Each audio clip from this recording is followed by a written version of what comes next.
You ask Tiger to solve. This deals with linear equations with one unknown. The final result is n equals 3. Let's solve it step by step. Group all constants on the right side of the equation. Subtract 2 from both sides. Group like terms. Simplify the arithmetic.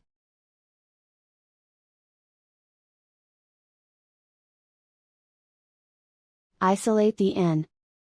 Divide both sides by 2. Simplify the fraction. Find the greatest common factor of the numerator and denominator.